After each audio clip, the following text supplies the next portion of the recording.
Rev up and get ready for race day with Mission Foods. The world's best racers and tastiest products come together to make every race delicious. Fully loaded tacos, fast wraps, piled high nachos. Whatever you crave, Mission will help you be race ready with easy-to-make recipes that will take your race day to the finish line.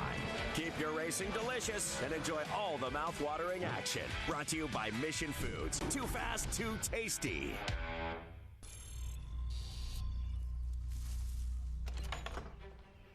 Yes. Hon, the WeatherTech's here. WeatherTech is the ultimate protection for your vehicle.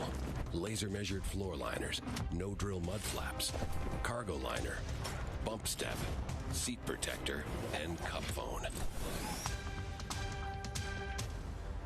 What about my car? WeatherTech.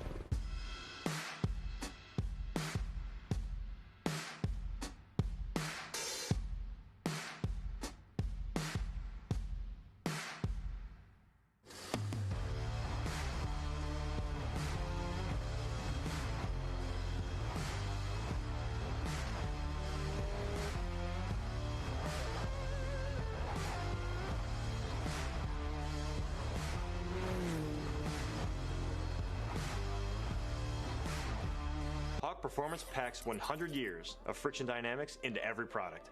Backed by Carlisle Brake and Friction, the world's premier innovator of industrial brake and friction components, Hawk leverages R&D tools and motorsports experience to deliver uncompromising performance on the street. There's no reason to settle for less. Choose pads that are race-proven and street legal.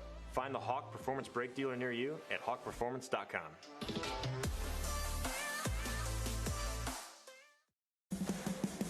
What does it mean to be built with Summit? It means you're hitting the autocross, drag strip, road course, trail, dirt, or open road with confidence. Because built with Summit means you're using parts from the top names in performance, priced to make your project affordable. And it's all backed by trusted tech expertise and blazing fast shipping. Summit Racing Equipment. Let's build it together. SummitRacing.com. All right, we are back here at Barber Motorsports Park, and there's a look at one of the big Native Americans sculptures around the racetrack here. It's the lions getting ready to hunt the buffalo. I believe that's where those guys are at. It's hard to tell, folks. There's so much stuff around here. We turned our cameraman Travis Hawks loose around here and just said, go hunting, if you will, for all the different sculptures, and there's stuff tucked away everywhere. So I'm joined up here in the booth as we get ready for F4. I've got the newly crowned Formula Regional Americas champ, Titus Sherlock, here joining me, and Jet Bowling as well. You saw a quick picture of Charlotte sitting there, the big Black Widow Spider. Guys, welcome to the booth. Oh, one off here already. We haven't even started. Zach Fourie in the 15. Having issues, and you guys had a tremendous amount of craziness in your race. I mean, half the field had significant issues, including you, Jet. Jet had issues. I didn't have any issues, other than a little bit of contact. Still finished P6, just off the top 5. It was an all right race. It's unfortunate to make a big mistake early on and lose the pack when you have the pace to be on the podium. But good race for me. But Titus had an absolutely amazing race. It was great to watch my teammate go ahead and pull the championship out. Yeah, crazy race from other people, but for me it was all right. My championship rivals had a rough one, so they kind of gifted that one to me a little bit there. But it was still a good race anyways, and looking forward to having some fun tomorrow. Yeah, all the pressure's off now, huh, guys?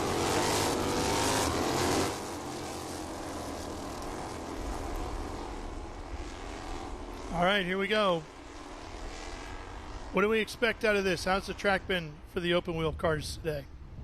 This track's awesome for open wheel cars. It should be a good race here in the F4. It's a bit easier to follow and overtake, so Yeah, unfortunately we saw Zach Fourie, who I believe was supposed to start P2 spin, so now he's going to have to start in the pit lane, I believe, with the rules here. So should be an interesting race. Alex Popow up on the pole in the 55. Let's have a little smoother run into turn number 1.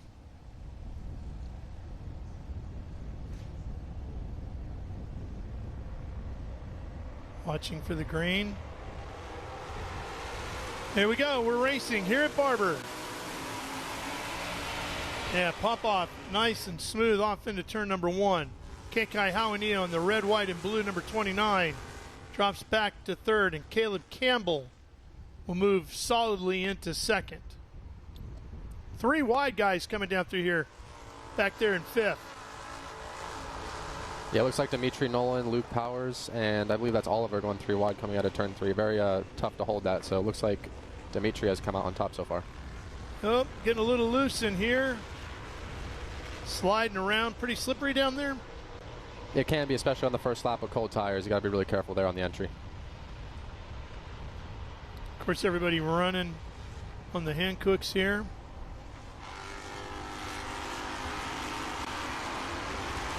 How's the tire wear been all around here in the race lane?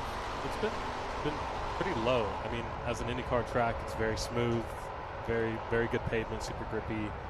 So the tire wear, especially with the Hankook being a harder tire, it's held up really well over qualifying and a race.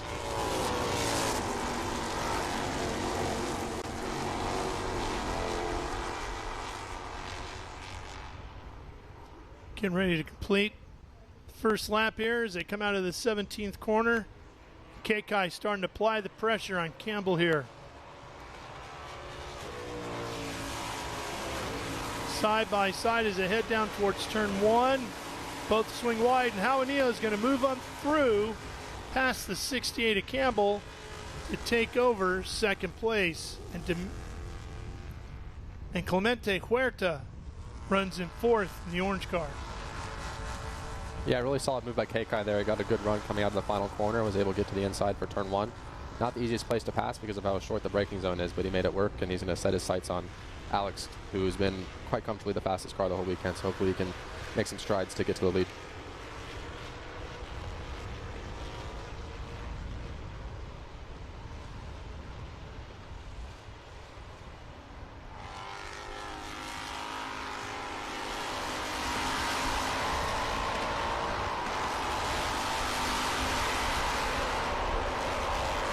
Best spots to pass in the open wheel cars here, going into turn 1 and into 5 at the hairpin?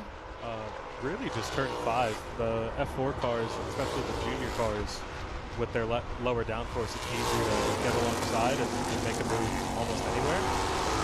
Turn 1 is really risky. It's almost a single lane through there and hard to go too wide there at all. Turn 5 is really good. Maybe the last corner if you can hold it around the outside. Yeah, it's tough there though because the track, you run out of track pretty fast, don't you, coming out of that last corner?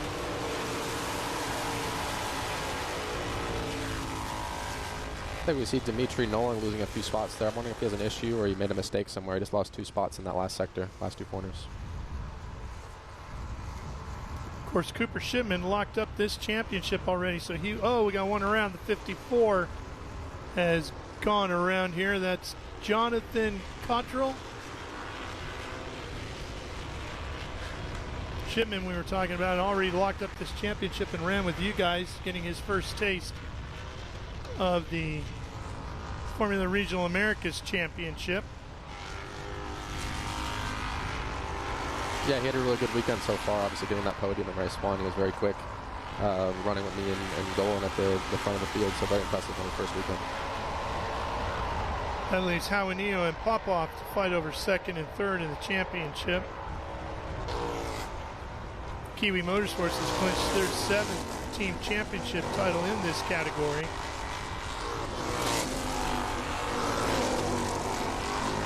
See Kekai dropped the wheel there. You can tell he's pushing quite hard to try to catch Alex up front. Gap's around 1.5 seconds right now, so we'll see if he's able to reel that in at all. Alex was on pole by quite a bit, so he's been very fast this weekend. Yeah, it looks like they're running about the same lap times. Kekai about 3-4 tenths off of what Alex is running in this last lap.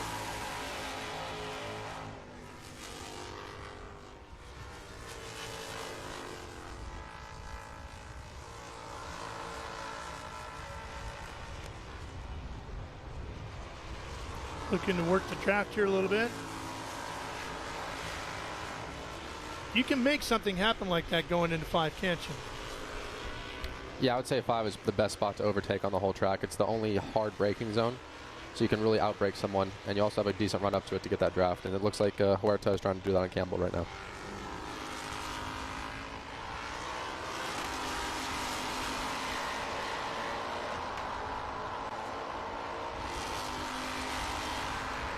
Huerta's had a pretty good year, along with Shipman and Oliver Savoy. They got 9 wins and 18 podiums so far in 2025 for the Kiwi teams. That's a pretty successful season. Yeah, it was a pretty good season for all of them in the F4 class. Shipman having just an unbelievable season. I think he had, 8 wins, 9 wins total. Just unbelievable season from him.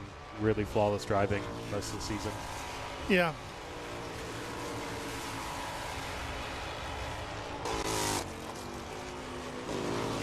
Campbell fighting here in the 68, trying to keep Huerta behind him. Inside of 24 minutes to go here. Guys, what are your plans for next year? Undecided as of yet. Looking at a lot of different series. I've gotten a lot of as we get a move here from side by side through turn 5. Yeah, Huerta trying to get around Campbell, not going to get it done. Yeah, really making him work for it. No, I haven't committed to anything yet. Still looking around, testing some cars, working on possibly Super Trofeo, Porsche Cup or Porsche Sprint Challenge are the things I'm hoping for. Maybe even LMP3 with the Ligier cars. Something familiar to me. Just all over the place. There's so many options to go to next year. How about you, Titus? You get to drag a championship along with you. Yeah, hopefully that'll help with some negotiations. But similar story to Barrett, just looking around at all the different options. There's a lot of things you can do in sports cars and maybe some other potential opportunities in Formula cars. We'll see, but not too sure quite yet.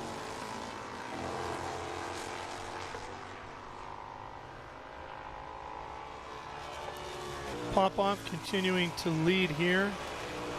There he is. And then Hauanio coming by.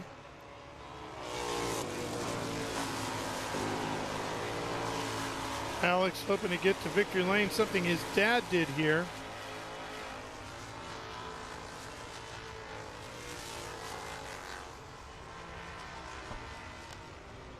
Yeah, it looks like Alex is pulling away a little bit each lap. It's about 3 to 4 tenths each lap I'm seeing, so a good comfortable margin there. He's about 3 seconds ahead now. Yeah, that's one advantage he really has, being up front and getting a really clean, problem-free start, as looks like Clemente is looking on the inside in the 7th. Just makes it easier on him, not having to worry about people behind him. He has no dirty air in front either. It just makes it all the easier to get away.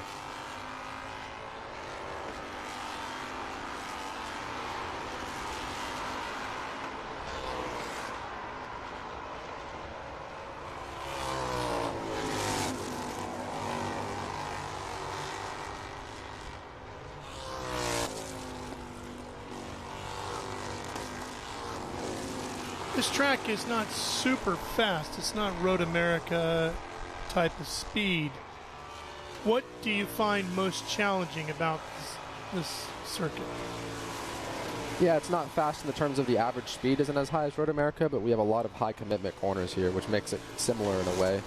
Turn 1 and the whole last sector as well. We all have pretty much full downforce set on our cars, so we're carrying a lot of speed in the corners. And I really enjoy it. There's a lot of blind corners as well. The only shame is that it is a bit hard to overtake, as we're seeing here with Huerta.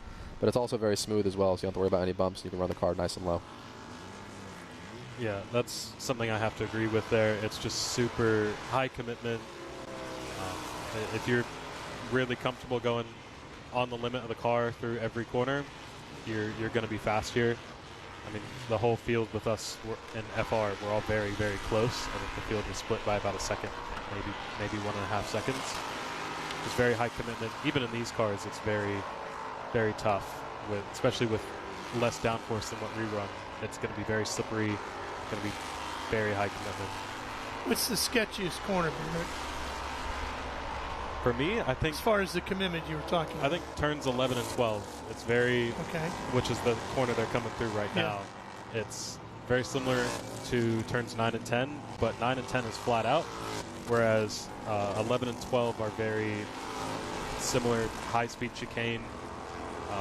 You're carrying a lot of speed in the first half, a small break, and a downshift for the second half. But as you get on power, you're going over this crest, and the car gets really light as you're still turning the wheel, trying to keep it out of the grass on the left side, and the exit's completely blind. Kind of like VIR. A little bit, yeah. It's just very high commitment, kind of like the last corners of VIR. How about you, Titus? What's the sketchiest section for you? I'd have to agree. 11 and 12 is definitely the highest commitment corner with the most consequences as well. There's not a whole lot of runoff there, and there's a huge amount of compression, and it makes the steering wheel for us very, very heavy when you have that much compression. So if you have a big moment, it can be quite hard to save it.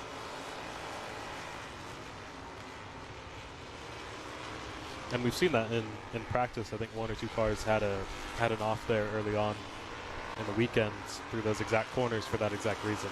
If you go even a little bit wide onto the grass on the exit, those outside tires are fully loaded, and you'll just lose all the grip that you have. So one more race tomorrow, and then banquet time after that inside the Barber Vintage Museum, right? Yeah, very cool venue to have our banquet. It's a very impressive museum here. If you've never been, I definitely suggest checking it out. Hundreds of motorcycles and cars. It's very, very awesome. But yeah, one more race tomorrow, and for me, with the championship being wrapped up, I can just have fun and go for the win. I'm not going to do anything stupid, obviously, but, don't have to worry about the points and stuff like that. You guys motorcycle guys? You looking forward to getting in there and kicking some tires? I do like motorcycles. I don't know if I would ever ride one. They're just so dangerous. Honestly, I think they're more dangerous than what we drive. Yeah, I'd agree with that. And being in a Formula car or any race car, especially a modern one, you feel quite safe. You have a lot of safety features around you. With a motorcycle, you got about nothing. So I'm much happier driving my race car. Yeah, things have greatly improved over there with the development of the airbag systems and everything that the guys wear now if you're into road racing. There's I thought we were going to see an attack there. Huerta thought about it.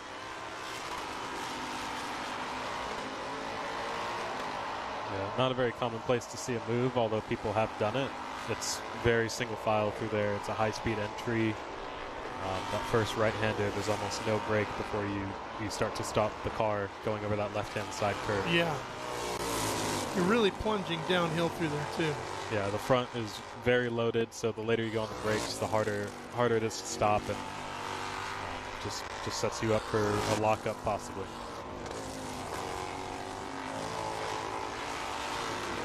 Kekai still chasing Popow, who has led every single lap of this one.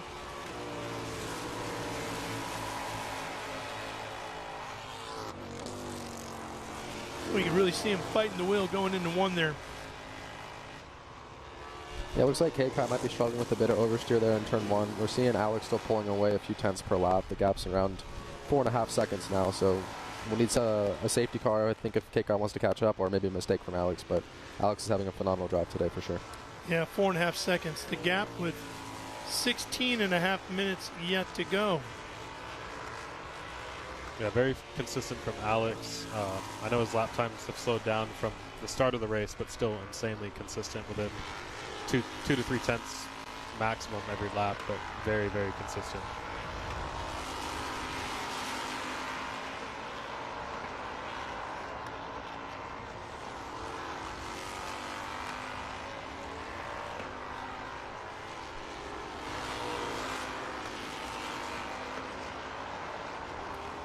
Cars really seem to slide around a bunch here. Yeah, especially in the F4s, they don't have much aero, as you can tell. There's no gurneys on the front wing, so there's a lot less downforce, and you find yourself sliding around a lot more. To be fast in the F4s, I found that you do have to be sliding a bit more than the FRs.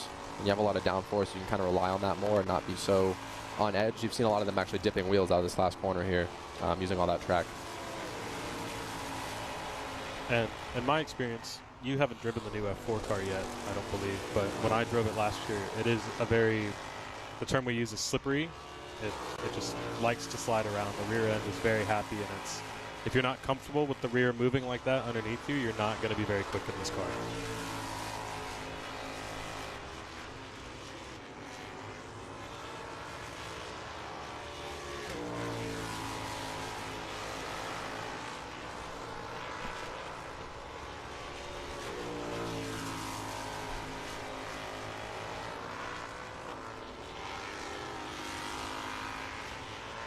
Pretty cool for Alex to get a win here, something his dad did as well in his great sports car career. Neat father-son shared experience. About 14 and a half minutes away from being able to say that. Yeah, and it's not the first time he's done that. I believe Alex's father also won in tracks like Mid-Ohio, VIR, all those great sports car tracks. Yeah, he's very successful. And that's a shared experience they both have now. Not just the racing, but being able to say you won at these incredible historic tracks that are notoriously difficult. The photographer in the bush, by the way, Titus, was not a sculpture. That was a real guy. Yeah, you can never tell around here. There's a lot of crazy animals and sculptures. On the entry to the pit lane, I'm not sure if they've showed it on the broadcast, but there's actually 2 children sitting on the wall, which scared me the first session. I thought they were actually real. Same here. I did not know about the sculptures on the pit entry, and I was flying in during the first practice, flew in there maybe 70 miles an hour or something through that first kink into the pit lane entrance, and slammed so hard on the brakes I almost locked up because I saw what looked like 2 children sitting over the wall, and I was worried I was going to run them over. Do you have a favorite? Favorite sculpture here? Yeah. Probably the big spider in the lawn. That's the most famous. Yeah, and it's just so neat. I love all the artwork around here. How about you, Titus? I'm not sure if it's still here since it fell a year or 2 ago, but the woman that's under the bridge that was hanging. There. She is there? I'm going to say that one. I haven't seen it the whole weekend. Actually under that bridge. Yeah, that's right. I'm going to say that's my favorite. Yeah, no, she's there. They re-secured her, and from what I'm told, she won't be coming down anytime soon. They got her up there pretty good. It's good to know. I remember when that happened at IndyCar recently, and everyone was freaking out, worried it was someone on the track. Yeah. I like Bigfoot. There's so many sculptures here, I'm not even sure which one you're talking about. I mean, there's so many. So every time I drive around here, I see new ones. I didn't even know that those buffaloes were there until I got in the booth with you. There's the kids right there that you're talking about at the entrance to pit lane, right, Bear? Yeah, so scary if you don't know about it the first time you come here. Just really gets you nervous. It's great. I also did not know about the lions until I saw it on the B-roll for the start of the stream while we were sitting here. Really, just so much artwork around here. It's an absolutely amazing racetrack. An amazing there's facility. more inside the museum when you guys get over there tomorrow night for the banquet. You can see the lady on the top right there. You can see her feet hanging. Yeah. Oh, yeah. Here's the big Barber Vintage Motorsports Museum.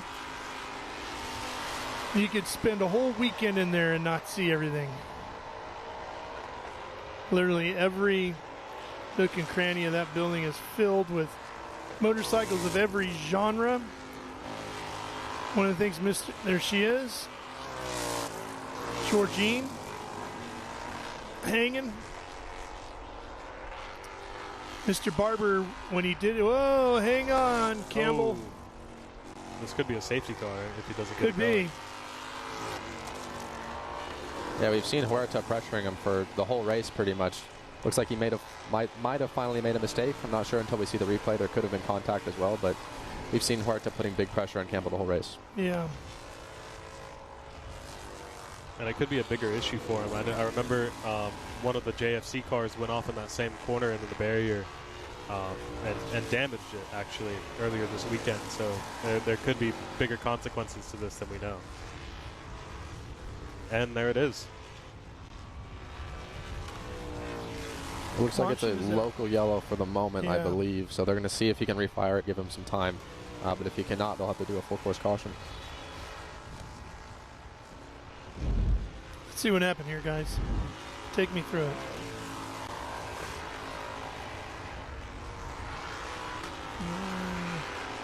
Not there. There it is. There.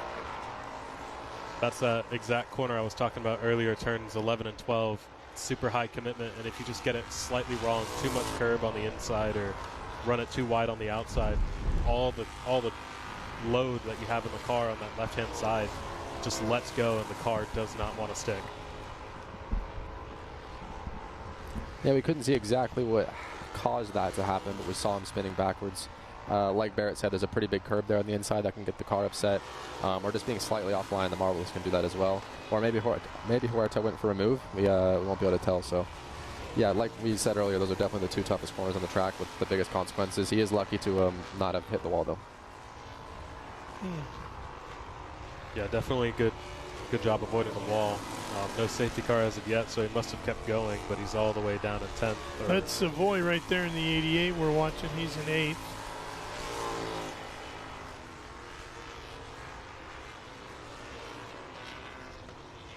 Alex Popow still just pulling that gap out as much as possible coming into turn 7. Yeah, about 6.5 seconds now. You can barely see Kekai in the back of the picture there doing everything to hold on, but without a safety car intervention, there's not much that's going to happen. Less than 9 minutes to go. Yeah, and as you mentioned earlier, Alex and Kekai are fighting for vice champion. I'm not sure exactly what the point situation is like right now, but this could be a big swing for that, for one of them to finish second in the championship overall behind Shipman. Yeah. I think that battle will be settled tomorrow, probably. I don't think anybody's going to be able to get too far ahead here, since they're running right behind each other. Yeah, looking at the points, it looks like they're only separated by 10.5 points. So this will definitely go till tomorrow for second place in the championship. But it looks like Kekai's dropped back a little bit. Huerta's closed up quite a bit. Yeah, you can see him take a look in the mirrors coming across the start-finish line there, checking to see where Huerta was at. Yeah, it looks like they're only about maybe 4 or 5 tenths apart.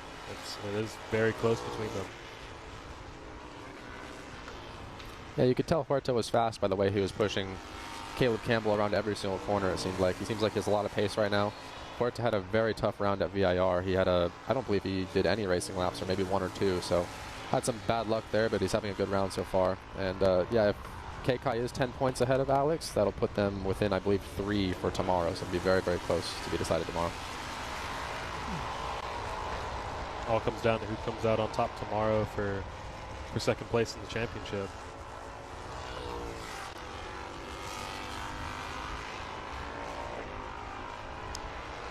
Yeah, super unfortunate for Huerta at VIR. I remember watching them race and practice, and I think he never even saw the third sector of the track that whole weekend with just mechanical issues and other things. I think he crashed once as well. So it's good to see that he's found a lot of confidence around this track and is able to really keep up with the front runners better than he has all season.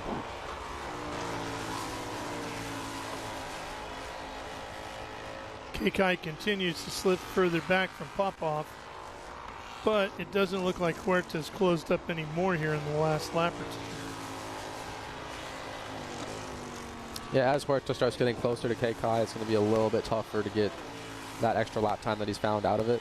Just following people through high-speed corners. There's not as much dirty air in these cars compared to the Formula Regionals, but there definitely is still some, so that'll start to play a part. But yeah, very impressive drive from Alex so far. You see, we can't even see. Well, there they are now. There's such a big gap. Doing an incredible job as Alex. And yeah, Kekai is going to be looking backwards now instead of looking forwards, unfortunately for him.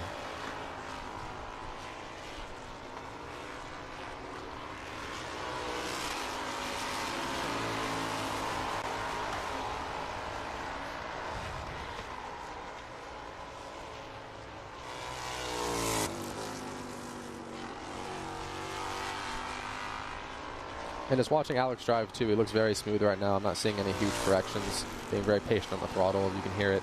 So just he's in a good rhythm right now. He's finding a lot of lap time, taking good care of his tires as well at the same time. So very impressive drive from Alex. Alex is one of those drivers this year who's had a lot of speed, but he's had some bad luck. Like Road America, for example, he was very much in control of that one, and at the very end there, went away from him. Fix a couple of those, and he might be battling for the championship instead of second. Yeah, I definitely agree, especially with that situation in New Jersey where he was fighting for the lead and then just lost the car. That was another one, yeah. It's good to see that he's taking it easy, but still has a lot of pace, and I think that's a key to this track as well, is not to overdo it. Don't try to. One of the keys to this is not trying to go as deep as possible on the brakes. It's just having as much min speed as possible, carrying as much through all the corners that you can.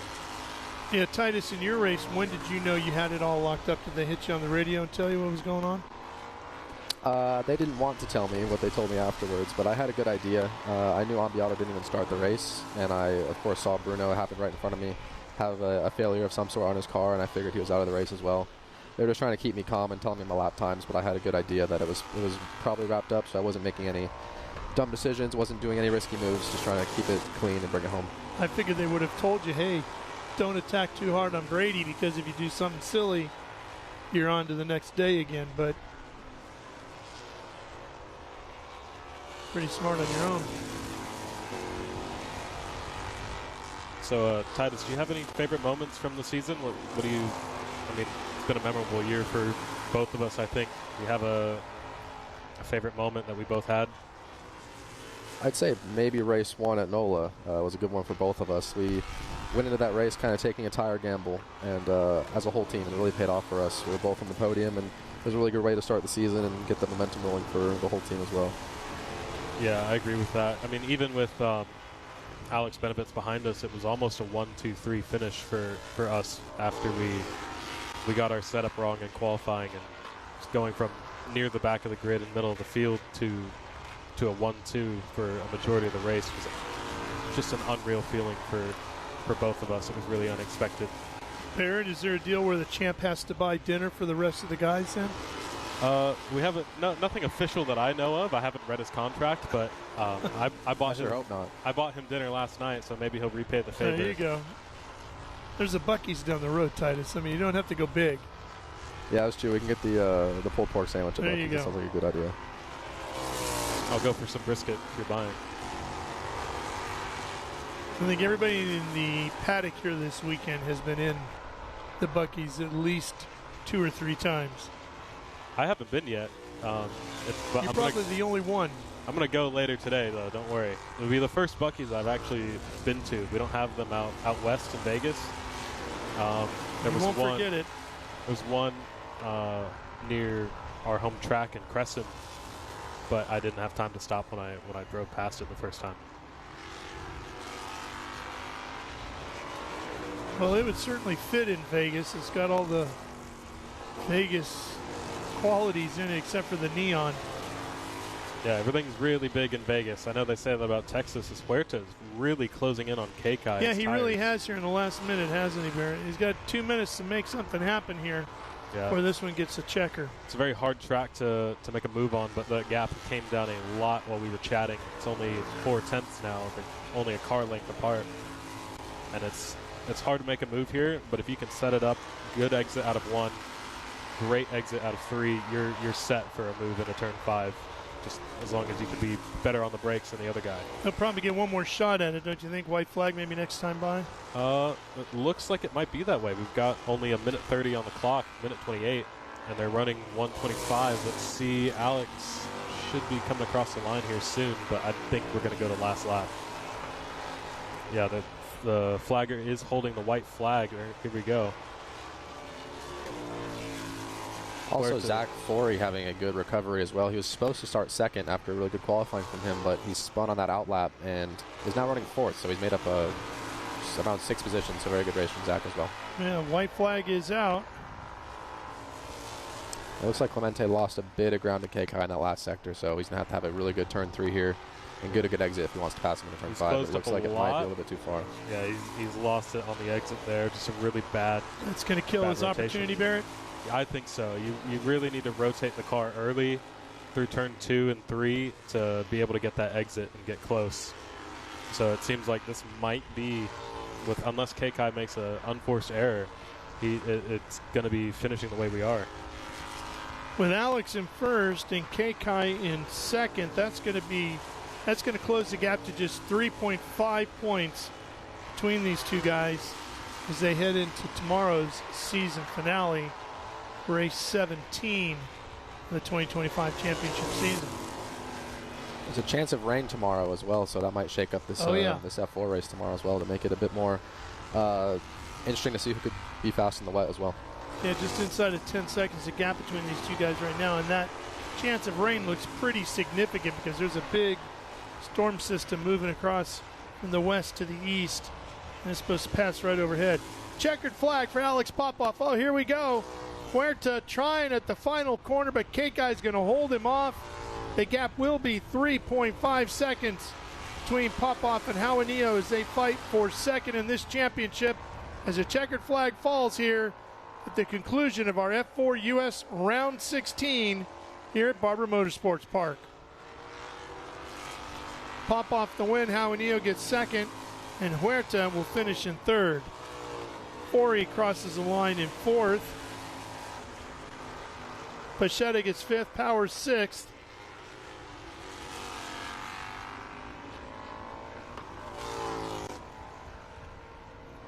Here's Alex on his cool-down lap. Taking in the sights one more time.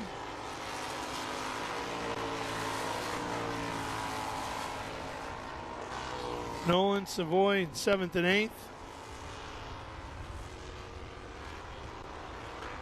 And we'll see Cottrill and Campbell closing out the field. There goes Cottrill.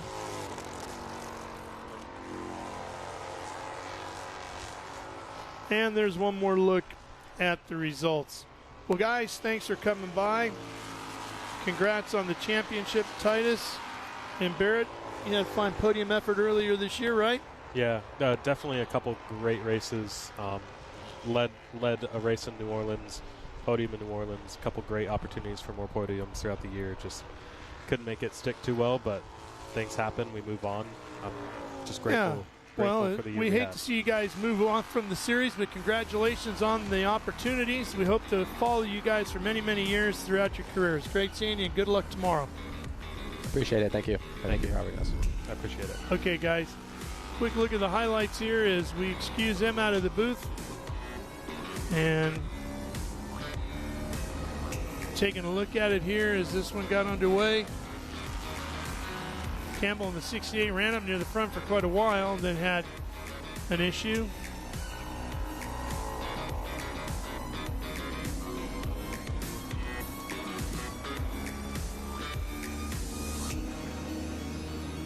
And that's Campbell going off there.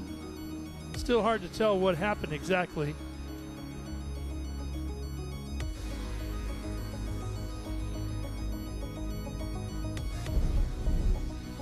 And here comes Alex Popow, our winner, crawling out of the car. Mo Murray there to congratulate him from Ligier. Crew all coming in. And we're going to head down to Ben Sissel for the interview with the winner now. Well, ladies and gentlemen, I hope you saw that. His dad giving him a big bear hug, lifting him up, the mom. Alex, if you'll take off the helmet Hans device, there's so much I want to talk to you about. This is the third win of the season for Alex Popow. There were a couple of times that had bad luck that he was leading the race this season. It would have been a lot better with the points had he not had that bad luck, but an unbelievable way to kind of finish up here at Barber. Great F4 race for Alex Popow. Third win. Alex, take the hat. Tell us about your race out there. It was a really good race. We led from start to finish. I had a great car under me thanks to the whole MLT crew, and I'm really happy to finally be back on top. Nice. And I saw, your dad's been at almost every round, but is this your mom, sister? Who's the family that's giving you the big hugs? Yeah, my mom and my sister are here too. My mom was with me in Canada, and the whole family came out to this one. Nice. And anything you want to say to the Spanish-speaking fans out there? Gracias a toda la gente de Venezuela y toda la gente de Latinoamérica que siempre está apoyando. Bueno, vamos por más. Nice. How about that? Alex Popow back on top here with us with F4 United States Championship. Ralph, I'm going to send it up to you in the booth so we can get going here with John Phippen at Victory Circle. Hey, nice. All right, Ben. Thank you, buddy. And with that, we will take a quick break. More action coming your way. We're going to be here all day at Barber Motorsports Park.